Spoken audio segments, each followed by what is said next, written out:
Hello, Hello, everyone, and welcome to a streaming edition of Locked On Guardians. They're always a little bit different when it's a stream, so I just want to, give that heads up if you're listening to the podcast and you're kind of waiting to see the normal bumps and as things go. Right now, I am.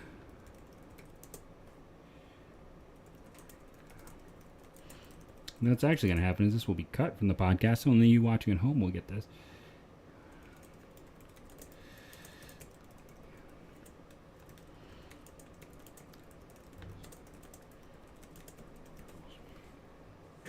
I was probably moving my lips as I typed there. Okay. So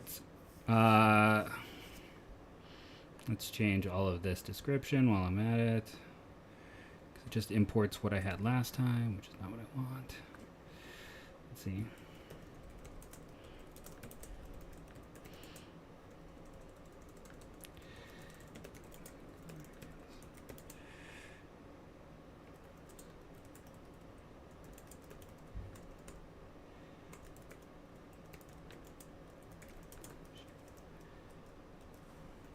That'll work as a title for now.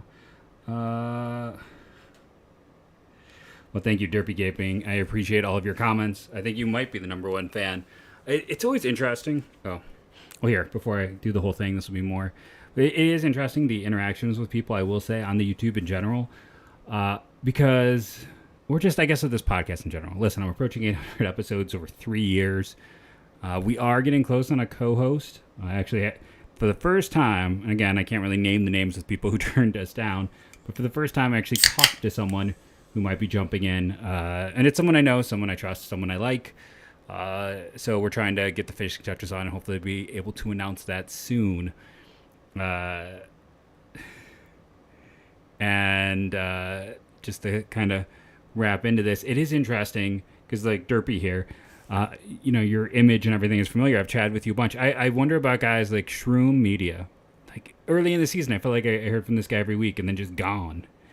And or Zal Zenner. Like, let me know if you still listen, dude. Like, I used to get. He was the only person who'd contact me during Facebook, but I would get some stuff there.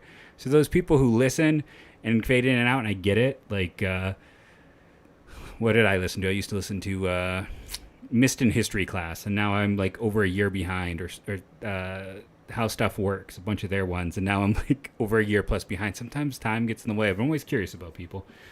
Okay. So now that I've talked for like, let's see, where's the timer in here? This is going to be the problem too. I got to make sure I get all my times lined up. Concurrent viewers, current chatting. There we go in the corner. I'm going to do a quick reset and we're going to get into the game now. Oof. That was for Abraham Toro. It's one of those things I got wrong. But here we go. Time for a reset.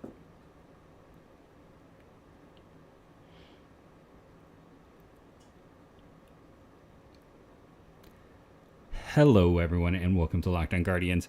We are going to talk about a rough weekend. We're going to talk about a offense that disappeared. We are going to get into the numbers. We are going to get into performance.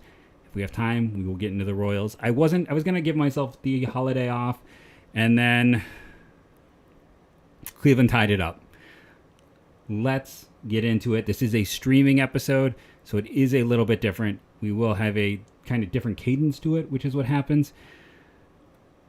Right now, it is currently on my screen. Derpy, you'll have to let me know. I think yours is Derpy, I say because he's in the chat.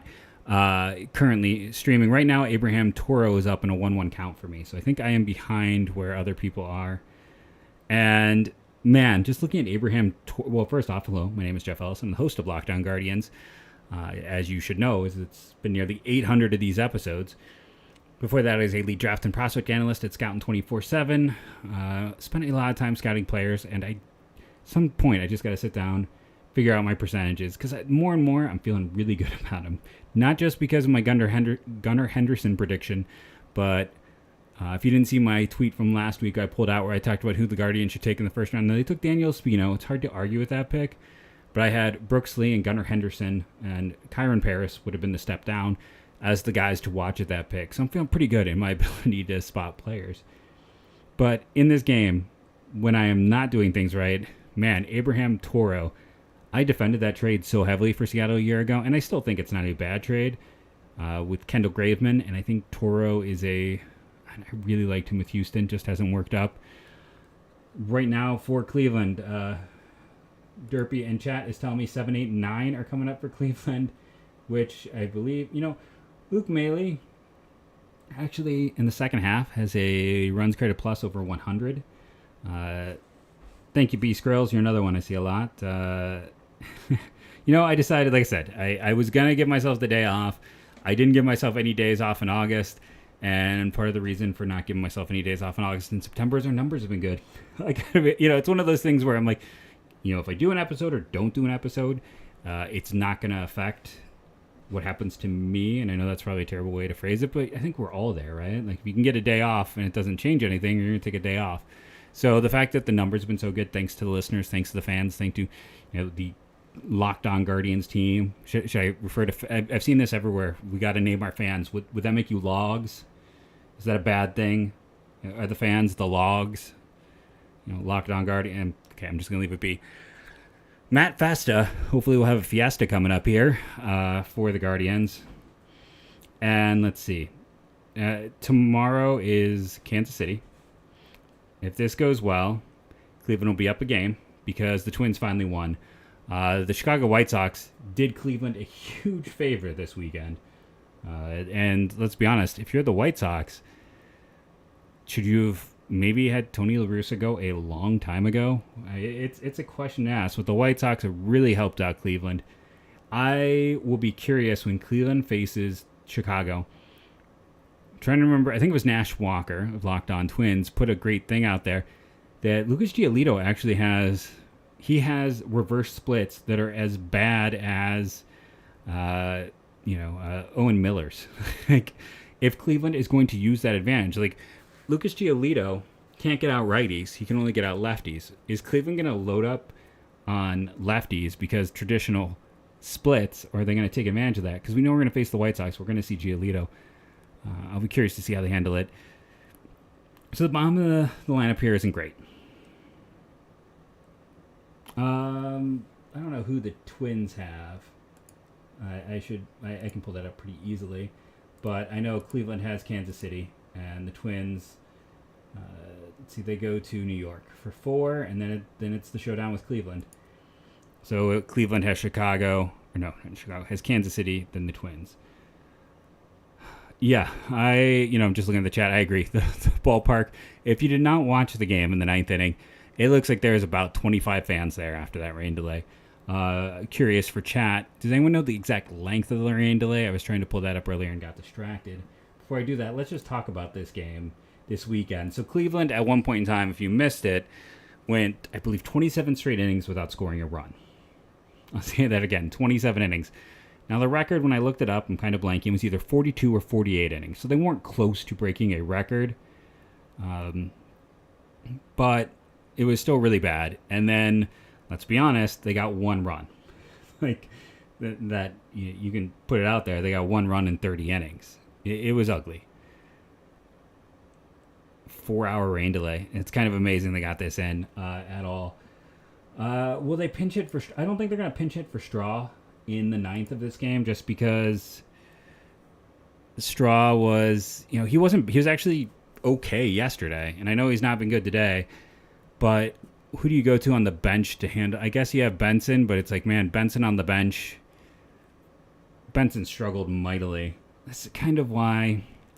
And good for Freeman. I believe that's his second hit of the day today. Gets that run up and on. And it's also nice to see Freeman playing more. I believe, is that 2 games in a row for him as well? If we sit back and look into it. It's just hard to look at these last few games. There's no way around it without. So you've got the 6, and then, so that's the thing. They got 1 run in 30 innings, and then they got shut out yesterday. So what? 1 run in 39 innings? It was pretty ugly down there. For a while, getting 2 runs or 3 runs, I should say, at this point in time, is like an explosion compared to what we have seen. And I see some people complain about, like, this is what happens when you don't have extra bit, when it's a dink and dunk offense. But I don't think it's as much a problem with it being a dink and dunk offense as much as it is a problem with they have some gaping holes in the lineup. Like, I appreciate that Miles Straw had a good game on Saturday, but he is still on pace to be one of the worst hitters in the last 50 years of baseball. That's an issue. Maley and Hedges have been okay in the second half, but it was pretty much a black hole early on. And you can keep going. The whole Owen Miller being a first baseman, an everyday type of guy. And this is where I get kind of annoyed. So I look at that. So Freeman can't advance on the fly ball here in the ninth. But when they get a guy on third base, that's the hit they need, and they can never seem to get it then.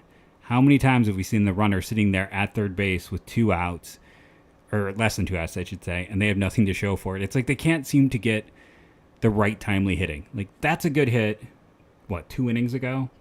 Not in this situation. And again, I'm not surprised that they leave Straw in, but this is the problem. The bottom of the lineup is a disaster. It's an absolute disaster. Where am I? I pulled up some stats when I was getting really annoyed yesterday. So just in terms of production on this team, whole year production. Jose Ramirez is a 148 runs created plus.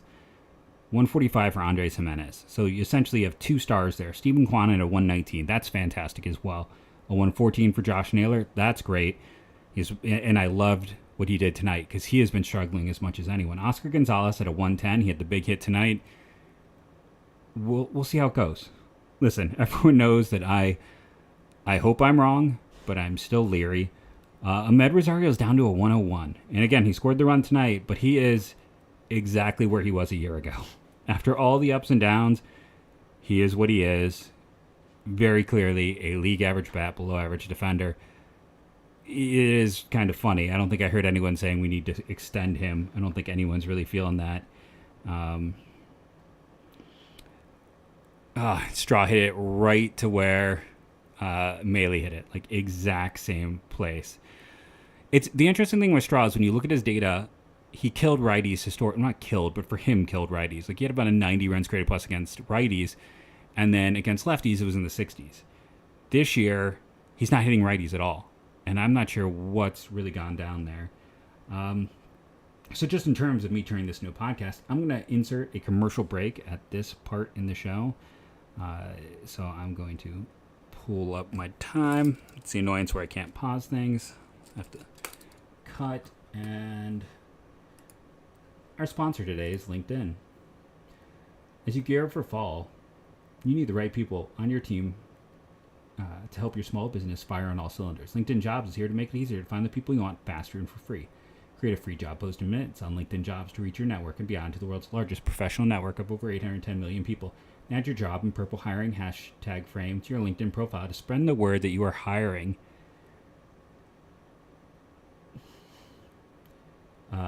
So your network can help you find the right people to hire. Simple tools like screening questions make it easy to focus on candidates with just the right skills and experience so you can quickly prioritize who you'd like to hire and interview. That's why small businesses rate LinkedIn Jobs #1 in delivering quality hires versus leading competitors. They'd hire Stephen Kwan, who just got a single to put the winning run at second base. That's who LinkedIn Jobs would help get you hired and set up with. LinkedIn Jobs helps you find the candidates you want to talk to faster. Do you know every week nearly 40 million job seekers visit LinkedIn? Post your job for free at linkedin.com/LockedOnMLB. That's linkedin.com/LockedOnMLB to post your job for free. Terms and conditions apply. So, Ahmed, I believe he scored the third run in this game to tie it up. Overall, he's got 1 hit today. It was Quan's first hit. He was 0 for 4 before that. Over the course of this game, Cleveland's got 9 hits. They have 9 hits and I believe 2 walks. So they've had 11 opportunities. Seattle had an error. That's 12 opportunities. I didn't look to see if there's a hit batter or any of that other stuff that sometimes doesn't show up at the top of the, hit batter, Oscar Gonzalez, and Hedges. So they actually had 2 more. And Ahmed flies out to the deepest. Did they all go to right field? Is that what I'm seeing? But we'll talk more Ahmed in a second. Getting back into this one, they had the 14 opportunities. That should be good for 5 runs. But it's this lack of timely hitting, the inability to put anything together. They should have about 5 runs. Instead, they have 3. Because there's no timely hitting on this team. They're not, and again, it hurts. It's the 1 extra base hit. The other side of things, 2 errors by Cleveland. Seattle managed 5 walks. That's the other thing. Like, Cleveland just doesn't walk a lot. It's a high contact, low walks. They don't have a lot of guys out there getting the walks. Not working counts. And, I mean, that you look at, like, Oscar Gonzalez doesn't walk. Ahmed Rosario doesn't walk. And it really limits your opportunity. So it's not as much the dink and dunk. Like, Stephen Kwan works because he does walk. Unfortunately, we don't see that with a lot of the rest of the lineup. So 5 walks, 10 hits, 12 opportunities only should be, and then a walk, so 11 opportunities. It should be about 4 runs for Seattle. They don't have that. Obviously, they're a little below that. But Cleveland has had more base runners and has nothing to show for it. Not nothing, but you get my point. It's almost like they're going out of their way to be as untimely as possible with their hitting. Like, it shouldn't be this hard. You should get lucky occasionally. Just a little bit. But then again, if you're up there swinging at the first pitch, that's what's going to happen. When you hit the ball to the same spot every time, it's a frustrating lineup. Just to get back to it, after the 101 for Ahmed Rosario, the 7th most productive hitter this year, Luke Maile at a 94. 8, Nolan Jones at a 93. For all of the issues with Nolan Jones that led to his demotion, he's still the 8th most productive hitter they have had by runs created plus this year. Maybe he should be back up. Just, maybe. I know he's had his struggles in AAA and there's this and that, but hey, I mean, he did more than most players have, and he can walk, which is something that the lineup kind of needs. And he has power, which is something else this lineup could use. Tyler Freeman is 9th at a 90, and Owen Miller is 10th at an 83. Now, what you may not expect is that Owen Miller and Alex Call have the same runs created plus this year. Call was 16 plate appearances, with the smallest of sample sizes, but still. Call and Miller having the same runs created plus, I don't think it's something that most people expected. I don't know. Every time they start getting into extras, I don't love this. And here's the other problem. When you bringing in 99 in this situation is questionable. And the only reason I say that is he does the tap and he has a very... Okay, so when I would work down in AA, the thing we know about... right now he's getting all the stickum in his hat, so he's got to fix that. But when he was in AA, he would get physically upset at points if he could not go through his routine. He is a creature of habit to the nth degree. And he's been really, really good this year, but third base is Toro's to take. If they have spent any time watching him, Toro is going to get third base for free. There's no way to stop him from taking third base because 99 here is the worst guy holding base runners in all of baseball. He should get third base very easily, and that is why, honestly, I would have brought in 99 last inning before you have the automatic advancement at second base, and then save Class A for extras. Now, normally I'd say always go with your best pitcher in a high leverage situation, but because of this situation, he's got to do his set routine every time. We have seen hitters run for days on him, and that is my concern right here with this, that it should be free advancement. And if Seattle doesn't advance, then that's just bad coaching. Speaking of pitching, how about the Guardians' entire pitching staff going away? Have to talk about that, right? Well, this is going on. I'll react as things happen. Listen, Savale, I'm worried there's a bigger underlying injury. That is his 3rd time on the disabled list. And what stinks about it is he was actually the most effective he has been all year. He was terrible out of the gate. And any longtime listener to the show knows I've talked about the fact that Savale has never been healthy for an entire season. And he just continually this season has gotten hurt. Calling up Cody Morris to pitch Friday, I get it, but it's also rough because he's thrown no more than 60 innings in a game. It's his debut. It's a hard team. He couldn't go long because you've limited him so much. He was being prepared for a relief role, and it's no, hey, you're starting. Curry, it wasn't the strongest performance. Started out well, but kind of came unraveled. They're going to have to figure something out. I guarantee you... Oh, come on. I guarantee you Julio takes second here.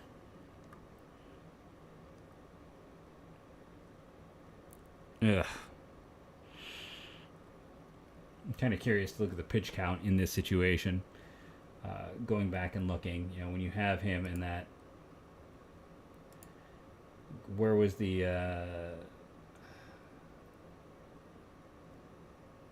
intro? Well, I don't know. Here's that thing where good old Manny Acta, I forget about him being there. That fourth pitch was not in the zone. You face someone like Julio Rodriguez, he can hit a bad pitch. That was well out and down, and you can't be mad.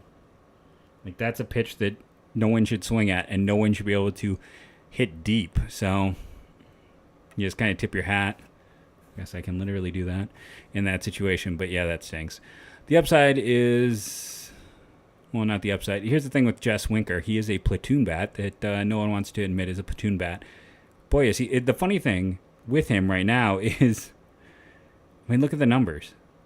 Eugenio Suarez has been the better hitter this year than him. Oh boy. And like I said, we knew he was going to take second. Even with a good situation, they're taking it. It's so easy to time 99. That is why I'm leery about bringing him in. This is the second time recently where Cleveland's done this. You can't bring him in these situations. You just can't. He is very easy to run on. Everything that's going on, he's got to tap. I was listening to one game where it's like he taps his glove 5 times before he throws every time or something like that. I can't remember. But the other announcers just very easily picked up the timing. So it'll be Rosario on second to start when the Guardians get their opportunity. You'll get Jose, Oscar, and Josh. Now, and here's the other problem too. This is the outdated one. Sorry, this is me looking at. It'll be Jose, Naylor, and Ott. Still, we're not going to get Jimenez up. Jess Winker, according to mine, is who is batting right now. But again, the lineups are terrible, and 6th and 7th for your second best hitter on the team. So we're gonna enter a situation where if they get a run across and just one, your best hitter since May 1st doesn't come up, even though the heart of the lineup is up. It just, what's it gonna take to make some adjustments? I mean, outside of moving Stephen Kwan up and Miles Straw down, is really any adjustment been made to this lineup? And then, going back to something I was stating earlier in the weekend, if you look at the numbers, it's comical the way they adjust things with this team. Because if you're looking at Owen Miller's splits, he has, a runs created plus, we've talked about, in the 50s, right? And against lefties, it's low. He's got in the 50s versus lefties and in the 90s versus righties. And then Andres Jimenez career splits versus lefties is a 115 runs created plus and a 120 versus righties. The fact that we're worried about who is a righty and a lefty instead of who can hit drives me insane. And again, the fact that we're sitting here and, they're going to enter a situation, likely, I'm going to keep saying that Seattle's somehow going to get a run here because you got second and third with one out instead of two, and the heart of their order coming up. Well, not heart of their order, but I mean, this lineup is so dang good that they have that it's still the good part of this order, that I feel like they'll probably get a run. But not getting Jimenez up is a cardinal sentence because of bad roster design, and it drives me insane that Jimenez is hitting behind all the guys that he is. And especially because when you look at it, insisting on Ahmed hitting two, yes, he got the run across tonight, but he's just not playing well. He is himself, which is average bat, below average glove. And he is not worthy of hitting in the 2-hole. And your best hitter should be in that spot. Putting him at 5 might be a good way. I'm not saying he's better than a lot of other players, but this team would be in such a better state if you had Jimenez getting more at bats, specifically with runners in scoring position. I'm going to pause for my next break.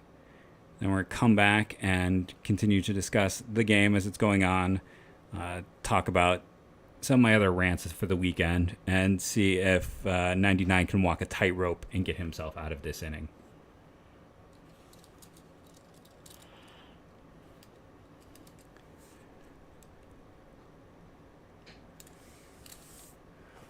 Well, now we got 2 outs as he's gotten Kwan with quite a nice throw there to make sure nobody advanced after the pop-up.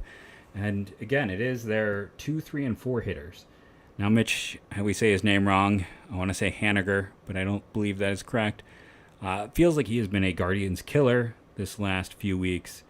This is not the guy I want to see up there. Maybe of any guy in Seattle, he is the one I feel like is the scariest. And it's probably not even something statistical, as much as it just feels like he's been in the heart of everything that's gone wrong in this lineup. I agree with the chat, with John Turner in here, that, well, I don't know if I'd move Rosario down all the way to 7, but at least 5 or 6. If you keep Naylor 4, I'm fine with him at 5, and Oscar at 6. The rest of the lineup we can figure and sort out, but man, do you consider walking Haniger? I kind of hate doing it on principle, but there is data to say that like forcing the force out anywhere is not the worst thing. But he is a righty. Suarez is, all right, you don't have everyone's righty lefty. He is a righty as well. Yeah, I mean, I might have considered walking him. I would not have necessarily been opposed just because he's been such a killer. Suarez is more strikeout prone. You still get the righty on righty matchup, and you get the force out at every base. Oof. I wonder if this is the old intentional walk where they're not going to give him anything to swing at. But I'll tell you that that 4th pitch could have really gone either way. That is a disappointing pitch. In general, because this has been such a tightrope. Probably saying that too much, but okay. So the 4th pitch was more of a strike than the 5th pitch. I don't know what's going on with this strike zone. If you're gonna go, like, there's no way you. I mean, again, I understand every strike zone is different, but I'm looking over here to look at it. It's like the 4th touched the zone, the 5th did not. I totally get why he was walking there. Oof. Now some gamesmanship. Well, remember Angel Hernandez. I don't want to say Angel Martinez. That's a great Guardians infield prospect. Normally I'm not the type who would ever make fun of the idea of someone being discriminated against because, I'm definitely more of a bleeding heart type. So I think it says a lot that my first thought was to make fun of Angel Hernandez and his recent lawsuit, because is there anyone who thinks he's good at his job? Like, anyone? Bueller? It's pretty bad. He is, like I said, this is from someone who would never normally just look past something like that, but we all have eyes, right? Current situation in this game is 2nd and 3rd. Julio Rodriguez at 2nd, 3rd base. There is the walk. So Mitch Haniger at 1st, Julio at 2nd, and why am I blanking on 3rd base is Abraham Toro, I believe, who was the 2nd to begin the inning. Bases loaded, 2 outs. Eugenio Suarez to the plate. Is that? You wouldn't replace him here. Now the one downside is, again, he command is not always the strong suit, but he's been video game like in his return. We'll have to see exactly, because, and it's the pitching coach, it's not Tito. They're just coming out to discuss. But again, I'm not opposed to the good old intentional walk. Suarez has got it's more of a free swinger. You're entering a situation. It's the same. Doesn't put any extra high leverage on it. I mean, yeah, if this guy hits a home run, then it stinks. But outside of that, it's very unlikely that you're going to get someone who scores from first on anything in terms of just overall numbers this year.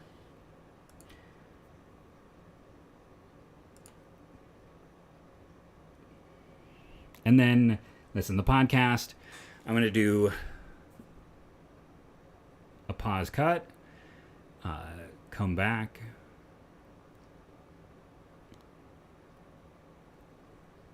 Okay, if you are enjoying this chat, if you want to hear what happens in the rest of this inning, I'm going to keep the live stream going. Go over to the Locked On Guardians YouTube to continue to follow along for the podcast.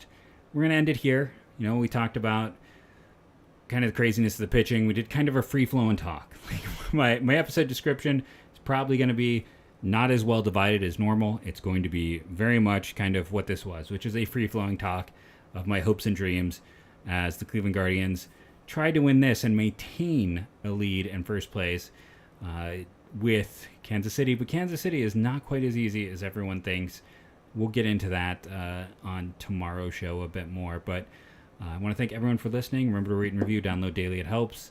Subscribe on YouTube. We're very close to 600 subscribers. Getting to 1,000 is huge for the channel. So please, please, please, if you've not, please consider doing that. And as I end every show, go, go, Guardians, go.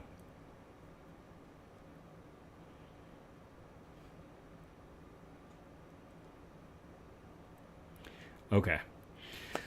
So now I'm back just for those who are streaming and watching on YouTube. That allows me to chop and cut for the podcast. Probably should have just been recording if I'd been... See, I wasn't smart. I was not smart. That's the downside. If I had been smart, I would have been... Now I'm going to have to wait. Well, I guess the minute it gets done, it'll go. This is just me self-talking about how I could have handled things better, because that's how I do everything. 2-2 count. Let me pull up the data I wanted to look at, which was strikeout K percentage on this team. Let's just look at runs created plus. That might be the easier one. So Suarez is at a 31.5% K percentage, and Haniger is at 21.6. So the only downside is 2 outs currently in this one. Suarez does walk a lot more than nearly double the walk rate of Haniger. So if you're looking at it that way, he's more likely, you just got to get in the zone. You can't walk this run in.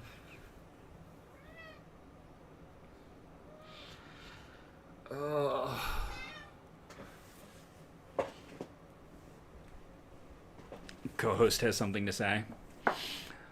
Come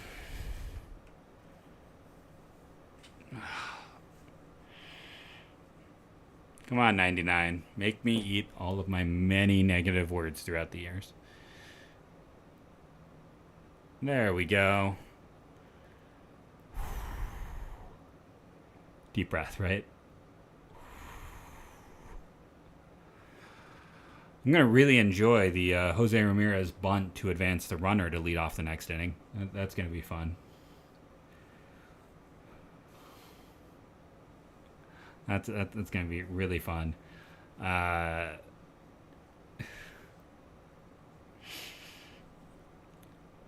in all seriousness, I'll be curious to see. Naylor is having himself, a nice game, which is good because he has struggled. Since mid-May. Let's see. Let me pull up. I had all of the data I put up the other day where I just kind of want to do. Since mid-May, let's see. Where are we? Josh Naylor, his runs created plus is 42. So is Ahmed Rosario's, if you're curious. Owen Miller's at a 54. Oscar Gonzalez is 77.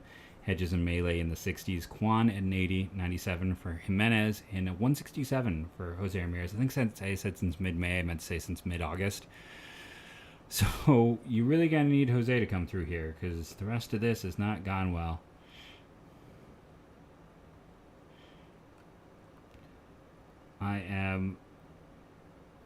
Yes, I agree. Jose Ramirez batting, or Andres Jimenez batting would be ideal.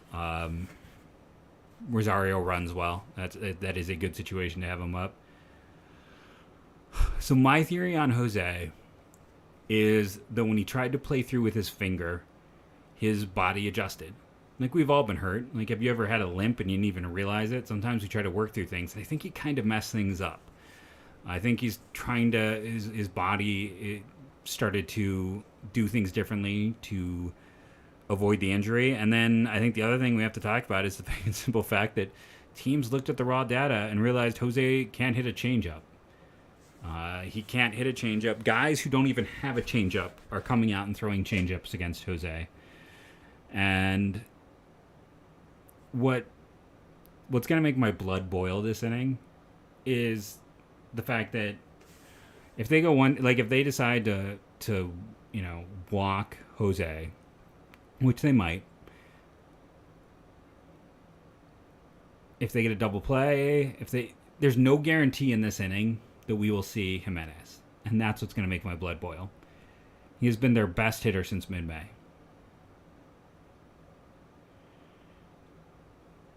And he's hitting, sixth?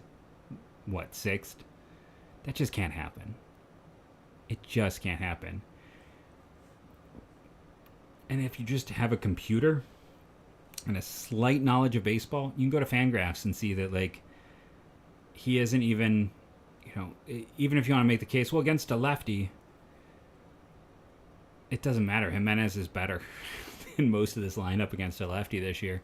Jimenez is a star. It took him half the year to even... The only big changes to this lineup over the course of this year, Straw up, Quan down, and then Jimenez actually getting to play versus lefties. That's it. There's really been no other great adjustment. It's like when Oscar was hurt, they had different rookies in. I don't know if they'll pitch to Jose. That's kind of my concern. Not is Matt Boyd, who... Not sure what his consistent number is, but at least it's someone that they know. He knows this team, and the Guardians know him. They definitely have the book on Matt Boyd, but my TV is slow. My bet would have been, so they just walked him, which is what I thought they'd do. Josh Naylor is struggling mightily. Not very good against lefties. He's having a good day today. But he is struggling mightily for the most part. Really not good against lefties. I would feel good about my chances of getting a double play. I would consider in that situation a walk because the drop-off is so high between Jose and Naylor. I get it. And he's a great candidate for a double play. Not as good as Ahmed would have been, but... he is a great candidate to hit into a double play. If I were to go pull up the Guardians stats this year, let's see. I wish sometimes Fangraphs had the stats that I wanted. Like on their team stat page. I always go, okay, now I got to go to their leaderboard. And Naylor does have several big hits this year. But... I don't know if I'm necessarily trusting him right now.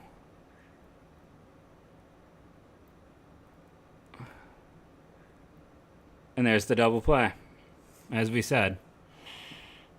Like, that's why you go and do that.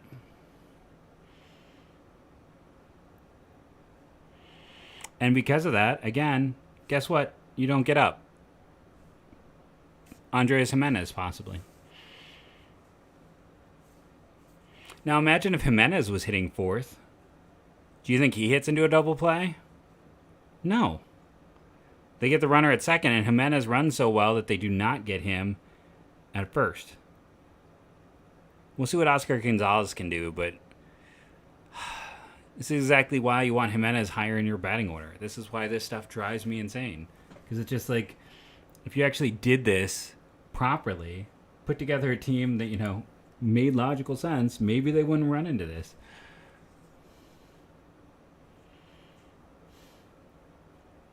I'm just going to stew for a second.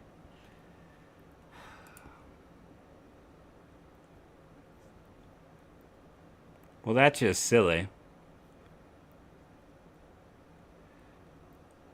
Okay. As I stated, Andres Jimenez actually has a 115 runs created plus against lefties. He has hit lefties quite well this year. Apparently, they don't have a computer either in Seattle. So that's my takeaway. No computers in Seattle. I don't know why you do that. Oscar Gonzalez is also struggling, and you just helped Cleveland get their best hitter up with runners in scoring position. One of their best hitters overall, maybe arguably their best hitter overall. I mean, I'm going to first guess this one. Definitely going to first guess this one. That is a surpriser. I'm going to just say that I did not see them doing that. But maybe I end up wrong, and then all of this looks rather comical.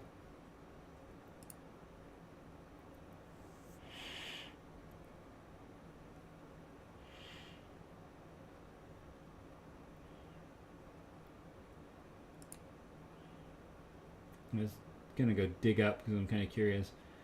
As a matter of fact, Oscar Gonzalez has a 106 runs created plus this year against lefties. He has a 106 run created plus against righties. He has been nearly identical against the two. He just strikes out more versus lefties. But again, the better hitter against lefties by runs created plus, an advanced metric that takes everything and boils it into one number, is Jimenez. It's not Gonzalez. Would they walk him as well? It seems crazy, but since it doesn't matter what you do, and the bottom of Cleveland's lineup is so bad, maybe you intentionally don't throw to either of these. Yeah. Why not just intentionally walk him as well? It was clear they weren't going to give him anything. I mean, they essentially just intentionally walked 3 hitters in this inning.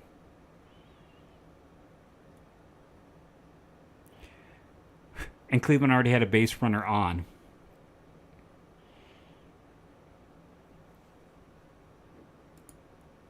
It's interesting. I don't hate it. And especially to get to Jimenez. Oscar Gonzalez isn't that scary. I probably would have pitched to him. But, I don't hate the idea of putting on Jimenez because, none of this matters, right? Either a hit's going to tie the game no matter what. So let's take out their 2 best hitters and bring in a rookie. I think there is a craziness to this that I think is actually not dumb at all. To steal both or to advance both base runners that are, the better hitters on this team, to get the rookie who has had struggles in his call up. I think this might be a very smart call by Seattle. Because with what we've seen, Freeman's already pressing to begin with. So you put him in a situation where he could win the game with the bases loaded. Yeah, I think this is a smart call. I honestly think this is a very smart call by Seattle. I'm kind of expecting a punch out or a ground ball.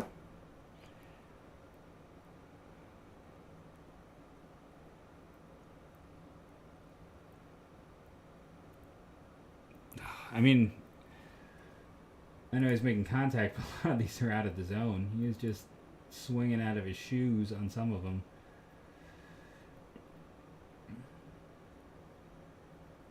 And I'm a full pitch behind on my broadcast. Because I can see over here on my stream that the 4th one is in the dirt.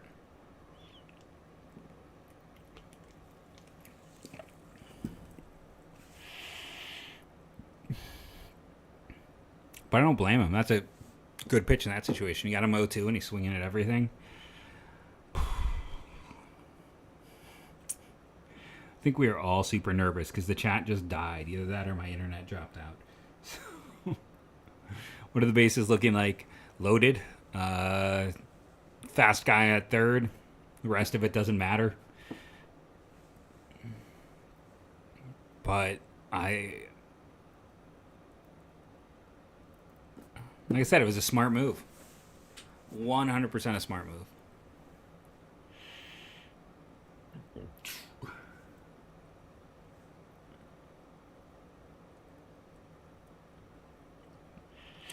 No. It's a crazy call, but you have such a fast guy at third that second and first don't matter. So you get the force out at every base, and you get past the two legitimate hitters in the lineup to get to that, why wouldn't you do that?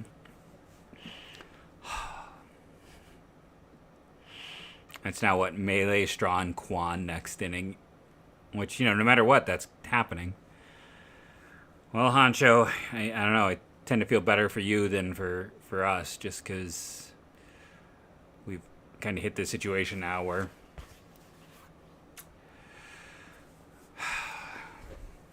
Cleveland's running through its arms. I mean, Ernie Clement hasn't hit, John. We still have our infield and baseball savior, Ernie Clement. Yeah, I'm thinking Trevor Stephan comes in as well. When was the last time Stephan pitched? It feels like it's been a little bit because this team. I'm just frustrated because, okay, so you go and you bring in Clement. Clement, Miller, Freeman are all supposed to be the same dude, essentially. Freeman is kind of the high version, if everything works out. Clement, the low version. And, I forgot about, Clement pitch ran for Hedges, right?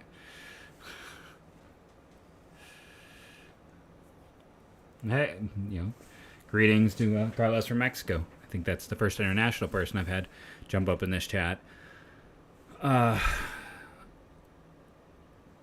like I said, when it gets down to it, and you got Clement, Miller, and Freeman, they're the same dude. I'd just much rather see them. Let's see if I can.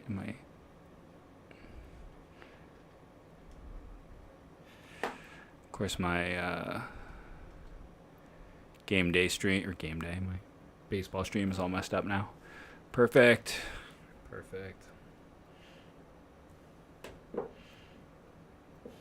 See if I can get this back up and running. Upside is Suarez doesn't run particularly well. Yeah, I think Benson might be the bench right now. Palacios, Benson, and Owen Miller is your bench. Which, again, depending on who you're facing.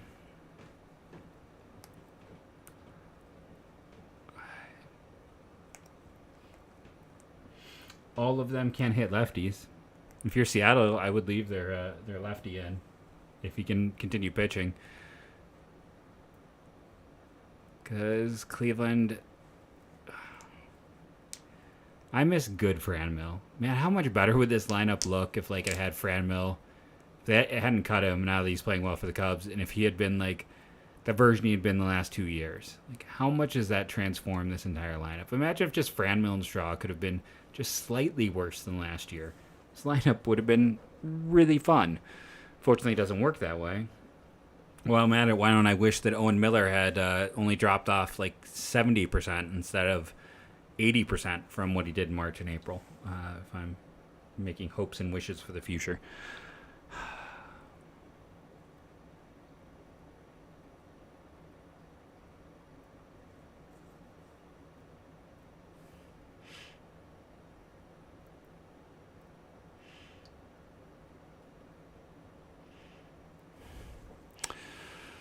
Well, there's one. Ball doesn't advance. J.P. Crawford. And that is the one thing for all of our negativity, and all of my negativity, I should say. The chat has had some negativity as well. The bottom of Seattle's lineup has its own set of issues. All right, the Frazier and Crawford are both more defensive than offensive kind of specialists. My co-host says I shouldn't be talking at this time of night, so he's getting frustrated. Like we all are.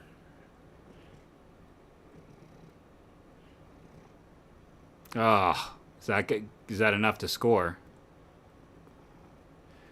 Ah.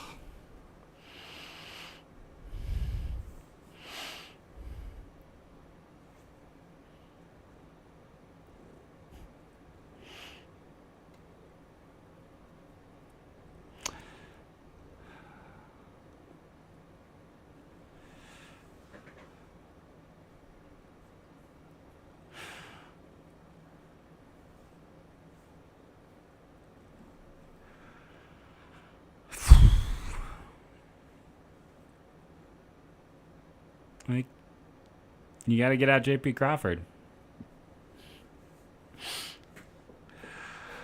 The problem is, like, just from the perspective of a Guardians fan to the people out there who are talking about being Mariners fans, one, I think this Mariners team is a fun team, and I don't really begrudge them their goodness. I think it is a fun and well put together squad, and I look forward to competing with them for years to come. But, I mean, Cleveland's just, they can't put anything together. 4-hour rain delay. Yeah, it was a crazy long rain delay. It just felt like Cleveland was trying to find a way to be like, can we just cancel the game? Because maybe they don't have to meet up again. Cleveland had a four-game lead, roughly a week and a half ago. And they managed to completely just implode. This is very much, is anyone else having like flashbacks to the 2004 Indians? I say Indians because that's what they were then, if you want to call them Guardians, whatever. The Cleveland baseball team was a fun, good, young team that managed to like fall apart down the stretch when they couldn't beat like poor teams, let alone the good ones. So Honcho, you sharing with me? Is that's how this works, right? It feels like the longest game ever. I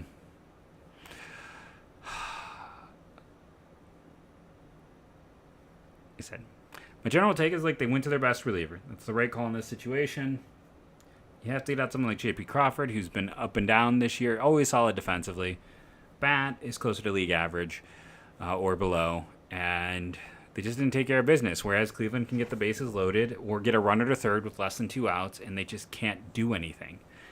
I don't really believe in like clutch hitting as a thing for most guys, but it's amazing how Cleveland just seems to have hit a wall of just not being able to be productive in the slightest, and it's just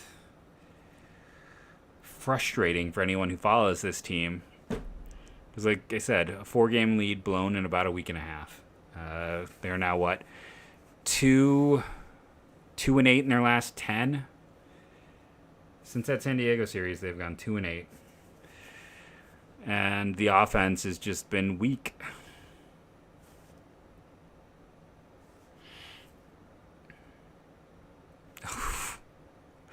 And that goodbye.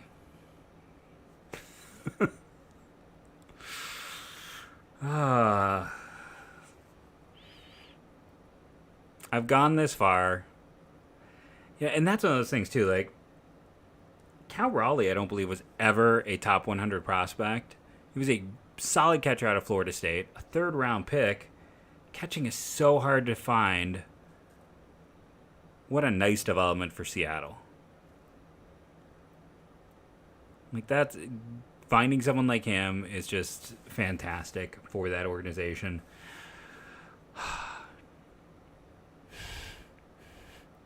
I love the helmet.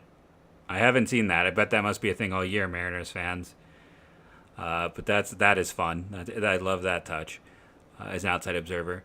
And that, like I said, I think, and I had some people who were kind of downplaying my take on Jerry Dipoto, but it's like, finding someone like Cal Raleigh, the development between Kirby and Gilbert, and then that Austin Nola deal, that's just the gift that keeps giving. Munoz and France, like who cares if Trammell turns into anything or not? Getting France and Munoz from that one is such a net win. And yeah, he makes a million trades, which is actually fun. And then, I think, again, I thought the Graveman for Toro deal was solid.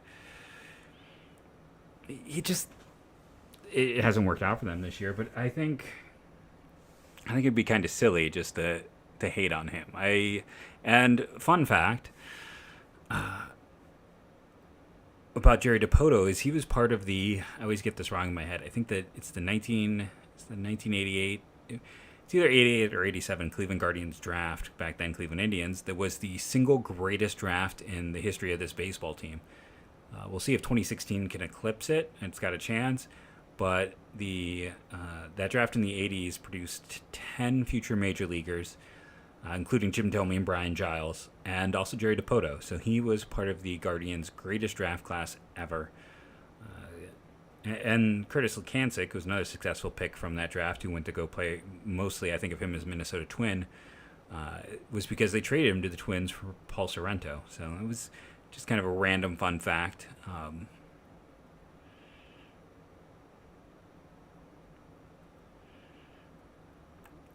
mean, like I said, I might as well stick through to this point, right? What are our concurrent viewers at?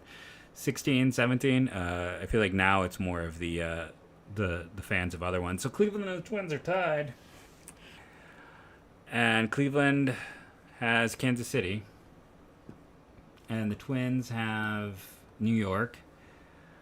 I mean, any hope for today? I don't see a comeback coming. You gotta hope for what? Maley, Straw, and Kwan.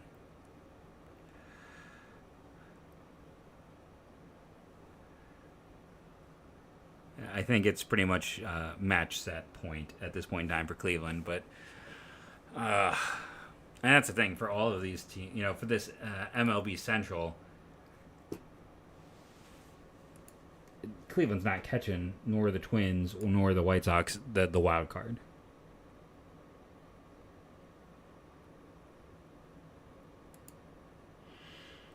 So it's going to come down to that divisional hunt. And Cleveland, the long rain delay in there, the way they had to go to the pen. I don't know if we'll see some moves tomorrow before the Kansas City series. It wouldn't surprise me. I don't know where they would go for additional. I'm trying to think like who is still on the roster. Unless they call up someone like Carlos Vargas or someone who's like already on the 40-man who really hasn't pitched a ton after his Tommy John. I don't know what Seattle has in the chute that they might be able to, but these are teams that are going to need to replenish. Let's see, wild card. So assuming this goes through, Cleveland would be at 515. They'd be 5 games out of the wild card. It's how much things have fallen apart. Tonight, to the people asking, I don't see any hope for Cleveland tonight. Hope for the end of the season. They don't have a super hard schedule by the numbers, but it's going to be a lot of divisional battle. Trevor Stephan just doesn't have it tonight. Greatest Rule 5 draft pick in franchise history, but he's getting beat up tonight. But you let him finish this off.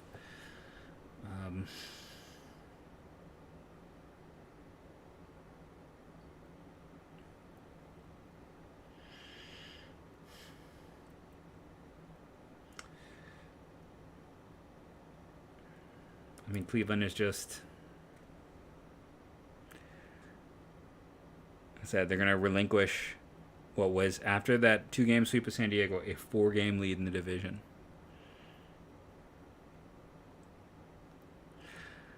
I agree with you. I don't think I would be putting Winker in the 2 spot, especially because the problem with Winker, what no one wants to talk about Jess Winker, is he's a platoon bat.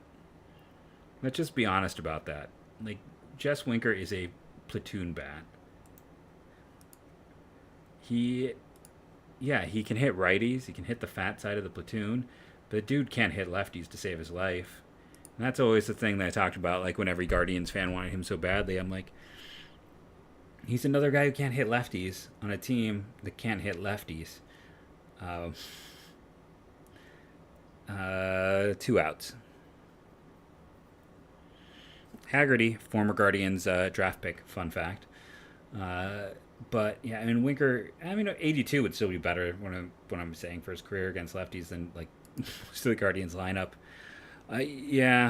Winker's a DH platoon, and again, I say that being like, oh no, he would actually be better in most of the Guardians against a lefty.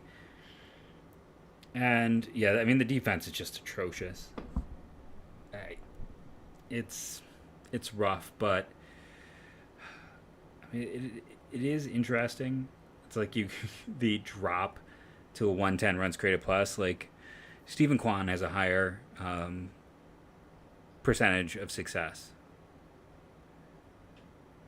Like Stephen Kwan has been a more productive outfielder than Jess Winker, and if the Guardians had successfully traded for Jess Winker, we may not have seen Stephen Kwan start the year with the team. So that might be one of those great cases of the best trades you don't make. For Seattle, I think if you're a Seattle fan, it just has to be frustrating because by now you're hoping that like Trammell or Lewis or Kalenic would have taken over those spots. The one of those three should have been the dude by now. And I say this as like the biggest Kyle Lewis fan, but you're hoping one of those guys is going to come through. Half inning is now over. It is now moving to Cleveland. There'll be a runner on second base. It will be Tyler Freeman with Luke Maile, the catcher, Miles Straw, the center fielder, and Stephen Kwan, the left fielder, due up. The nice thing about Kwan, as opposed to most of the Guardians' hit profile types, the guys like Ty Freeman, is the fact that he just walk. So it is kind of. I mean, I'm loath to compare anyone to Ichiro because Ichiro was just a freakish human being in terms of contact skills. But like the one thing that Ichiro did and the thing that Kwan does that could make him a little bit more special is, while neither are power guys, it's like not only are they gonna make obscene contact, but they also walk at a good rate, which helps really make that potential, make him an even bigger pain in the backside.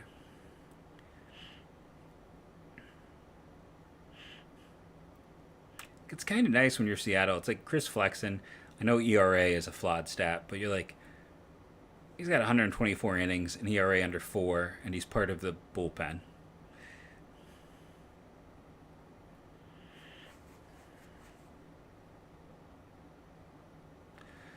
No, I agree, Daniel. It's really annoying, and for me, like the most annoying bit is just they can't seem to string anything together. It's amazing how much this team has no timely hitting. Or it's like early on, we wanted to give Tito so much credit for everything that went right, but when the team falls into a funk like this, how much credit does he get for everything going wrong? Like, if he's the master string puller, I want to see those master strings getting pulled. Like, this team desperately needs someone who can do that, and we just haven't seen it, unfortunately. But Luke Maile, been good since the All-Star break. I fully expect a ground ball here, having said that, but we will see how things play out. I get accused of being too negative on this very show, but it's hard to be positive about the Guardians right now. Let's see. According to this, who is left in Seattle's bullpen? What pitchers do they got?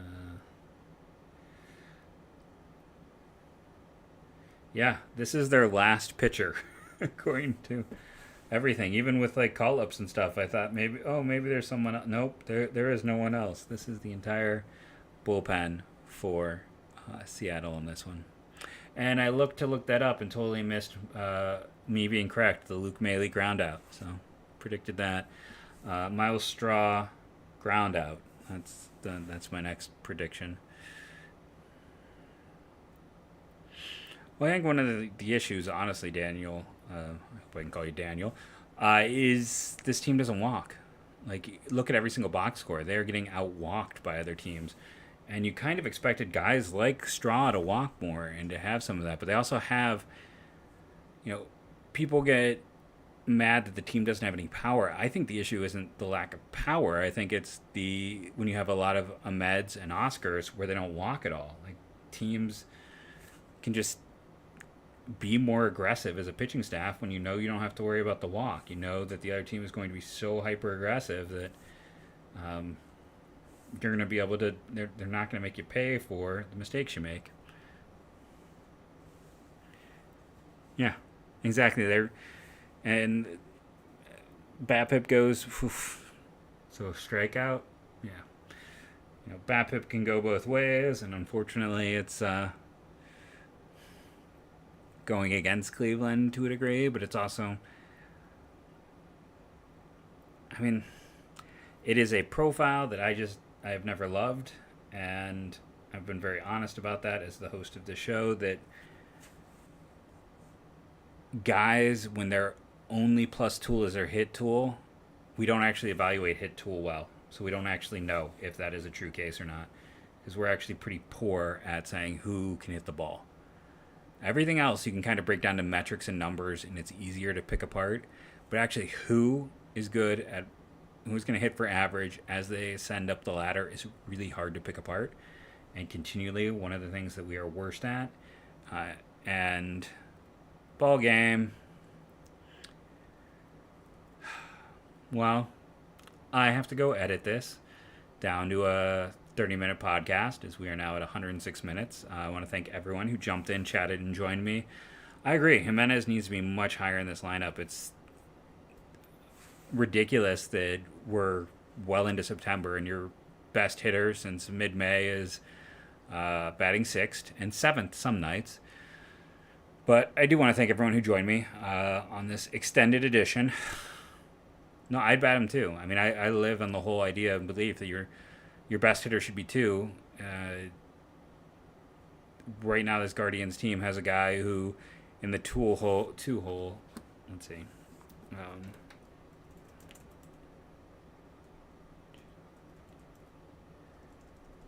Man, I cannot type tonight.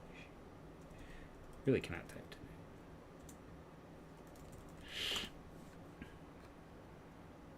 I don't want a career leaderboard. I just want this year. Who's leading the league and grounded into double plays? Okay, in the American League, we have 21 for Vlad Guerrero. So Ahmed Rosario does not lead the league into grounded into double plays. But he has...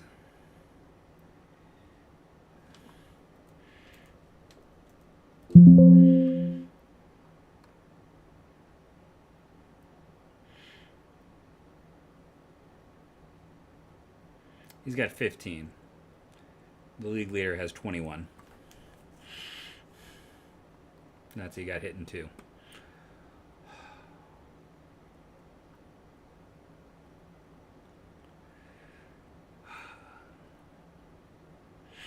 It all needs a change, but it's not. The internal media is out there pushing the idea that Ahmed Rosario needs an extension, even though, I tweeted about it earlier this week. His last year, okay, so let's get rid of the COVID year. It was a weird year. It messes everything up. Ahmed Rosario, for first year in the big leagues, 85 runs created plus, negative 7.8 WAR. Next full year in the big leagues, 101 runs created plus, negative 1.9 WAR or defensive value, 2 WAR. First year in Cleveland, 99 runs created plus, 2.6 positive defensive value, 2.3 WAR. This year, 101 runs created plus, negative 1 defensive rating, 1.9 WAR. He's a 2 WAR player. And the thought that still, I had a lot of people. You'll go see negative reviews of this podcast on iTunes and negative statements here because I quote unquote hated Rosario. And it's not hate, it's just he is what he is. He is extremely limited. And that's kind of the problem with this team. It is you got 3-4 really good bats, about 3 more guys who are extremely limited, and then about 2 black holes. And that's just going to short circuit everything. And that's kind of where we are as fans of this team. And what's frustrating is the minors are so gall darn good. It'd be nice to actually give some guys some looks. I'm terrified of the idea that, okay, so Daniel Jones didn't work out. I still don't love the approach of never really giving him an opportunity, never really giving Chang that look. I mean, yeah, neither of them are all that worthwhile. It certainly seems. But I am absolutely terrified of the idea that, like, Nolan Jones never getting a real look, or some of those players at that level. And hopefully we'll see them, go back to some of these guys. I still think, I'm not opposed. I've had some talks about my concerns with Will Brennan. It's like, hey, Will Brennan's probably better than Will Benson. Gabriel Arias, let's see what he can do. Let's actually go out and get some talent up here, because right now this team is frustrating to follow and watch. And let's end it there. Thank you all who joined in, watched, and listened. I enjoyed you giving up your time, and I hope it was fun, even though it was a rather frustrating end. Thanks for jumping in, Metallica. And then this is just my one thing I'll push for at the end. My big push is to get to 1,000 subscribers. And what I always tell people is, you can go, if you hit subscribe on the main page, you can hit the little thing next to it and say, give me no subscriptions, give me no alerts. And I'm fine with that. So if anyone who's watching enjoy, thank you. I appreciate that, dude. Means a lot. So anyone who wants to sub and still doesn't want notifications, feel free to click. And then my other rule is I sub back on this main account. So thank you to everyone who joined in. And, I like the Seattle team. It's a frustrating series, but I certainly like them more than Houston, more than the Yankees, more than other teams. So, it stinks, but this is a fun Seattle team. If we got to lose to someone as fans, I'm not hating on losing to Seattle. Let me put it that way. As we navigate all this, it's like Tampa, Toronto, Seattle, Baltimore. Those are the teams that you don't have to feel bad about. So, best of luck to Seattle moving forward. I'm going to go edit the podcast, and I hope you all have a fantastic evening.